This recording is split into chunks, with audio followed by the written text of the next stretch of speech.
going 50 minutes non-stop commercial-free wall-to-wall NFL as soon as Patrick Mahomes hits the podium. Andy Reid, Travis Kelce, hopefully he'll be more verbose than he was on the field. Pretty quiet day. The runaway Ravens, who've got the top seed. What's up with Miami against quality competition? And obviously still so much other than the one seeds to be decided in the AFC and the NFC. Your complete playoff picture heading to Week 18. It's great to have the former NFL general manager Mike Tannenbaum, Tim Hasselbeck, the former NFL quarterback, is here. Again, 50 minutes commercial-free, all your NFL, one-stop shop, and let's get it going. When the schedule makers put this one out, they were hoping, indeed, maybe, I don't know, Joe Burrow could shake it off against Patrick Mahomes, but instead it's going to be Browning trying to do it, and yes, she was in the house. Ready to go, fellas. But more of the same early, Mike. Turnovers plaguing Patrick Mahomes again. Zubin, this is the story of the season. Their tackles aren't good enough. They're going to get exposed on the road in the playoffs. Jake Browning. And at the half, Tim, the Bengals are in front. Yeah, because Jake Browning did an excellent job using his legs throughout the first half. Rushed for a couple first downs, and then obviously punches that one in. I saw Mike a little earlier where Mahomes hit a big play to Rashee Rice. Here's one of them. This is a 67-yard connection. Huge hookup here. Yeah, this is the guy that could really take the top off of coverage. He's not Tyreek Hill, but he's their most explosive player. He has to keep improving for them to have a chance. Big fourth down pickup here, Tim. Yeah, just a little roll pass, and we see this so often for Mahomes. Just great awareness, able to pick up the first down. Burning clock, 7-minute drive. The Bengals are not exactly quick strike. And then here comes Mike, the Chiefs' defense. This will be a slew of great defensive plays. Andy Reid called this game where his defense was better than his offense, and it paid off today, Zubin. Yeah, Justin Reid was great here. And just in case Browning wasn't used to it by now, one more time, Reid was just incredible. And now, Mike, we're watching this game like so many others. 4th and 18, you think it's over, but it's not. Yeah, credit Jake Browning and Zach Taylor. This is amazing. They are going down fighting. Really impressive to see. 4th and 27 is eventually what it would be set up for. Now they're looking at a situation where you converted 4th and 18, Tim, but 4th and 27 eventually is what it's going to end up being, and there was just no way this was going to happen. They just literally kept moving backwards on this drive.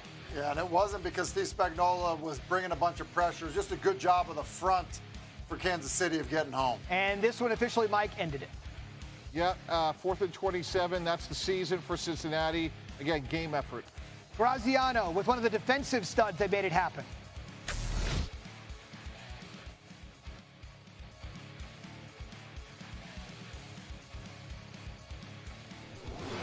We'll get to Dan here in just 1 second. Take a look at this. With the win today, the most consecutive 10-win seasons in the Super Bowl era. If this doesn't show the greatness of Patrick Mahomes, nothing else win. Officially getting to the 10-win mark. They are now trailing the 49ers and the Patriots. They got a long way to go there. What do all those teams have in common? Sublime quarterback play. Brady, Montana, Peyton Manning, and now the Chiefs are on there with Patrick Mahomes. All right, Mike, I want to start with you. You scout, you watch this stuff 24/7, 365. You have your Patrick Mahomes and you have your Justin Reeds, but sometimes it's unsung guys drafted in the 7th round out of Rutgers that can make all the difference. All 53 really matter. Isaiah Pacheco, let's face it, he is now their best running back and maybe has been for over a year. He beat out Clyde Edwards-Helaire, a former first-round pick. And as you said, this guy went in the 7th round. He has tremendous explosiveness and great strength. You never see him go down, or hardly ever, on the first contact, and that's the sign of an NFL running back. His hands are great, but they're good enough.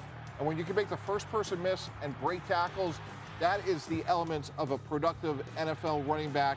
And he's right now one of their best offensive weapons. No question about it. Now, Mike, on the other side, I find this, Tim, I should say on the other side, I find this so interesting.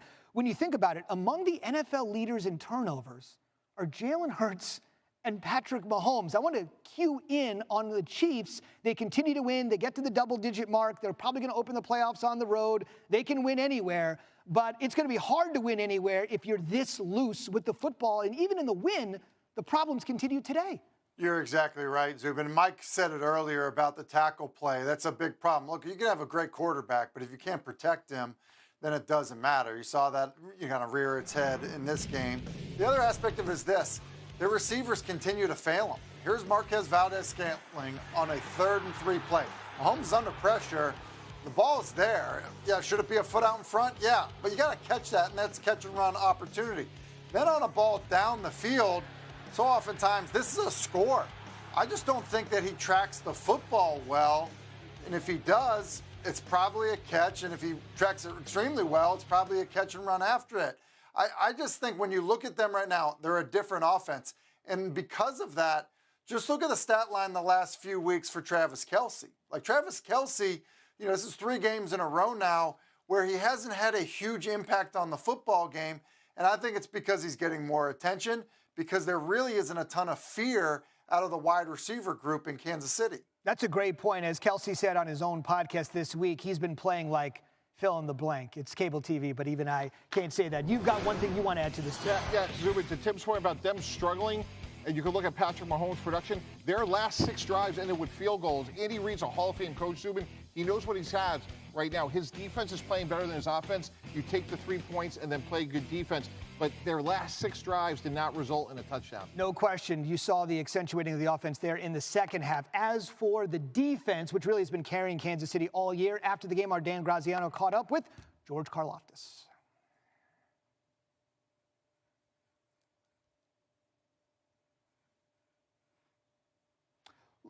Yeah, guys, we're going to work on that Karlaftis in here for just a second. I want to ask you a little bit more about Patrick Mahomes here, what you need to see. They're playing a quote-unquote meaningless game against the Chargers next week. But it's been a long time since we've gotten to the postseason where they've really faced a level of adversity. This is going to be the first time they're going to head to the postseason in a situation like this. The team's mindset, what's going on right now? Yeah, well, look, he's Michael Jordan. That 4th-and-1 run to get that first down, that was a play that Michael Jordan would make. It wasn't there.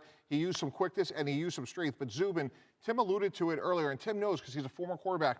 When your offensive tackles struggle as the way they have all year long, leading the league in penalties with 25, and you go on the road where crowd noise is meaningful, like a Baltimore, for example, he's going to have to be Superman to overcome that. No question. That used to be the really loud noise in Kansas City, but this year they're going to have to go on the road. Tim, just quick thought. I know it's Patrick Mahomes, but with the vulnerability we've seen this year, not being able to clinch the division until week 17 or so, is there any trepidation you have with the way Kelce's playing, you mentioned it, with this team going on the road and getting it done? Yeah, no, I think it's a huge concern, and I think for exactly what Mike just talked about. Look, you get into the postseason, and there is big crowd noise, and it impacts the football game. And you're talking about the players that affects the most. Well, certainly the offensive side of the ball, but it's the tackle play. Like that is where I think communication and crowd noise can really be a factor. So, yeah, I think it's, look, he is, the Michael Jordan of this sport right now, but I'm going to tell you, like, the challenge that he faces because of what the supporting cast looks like on offense is real, especially on the road. It's to be a scintillating story.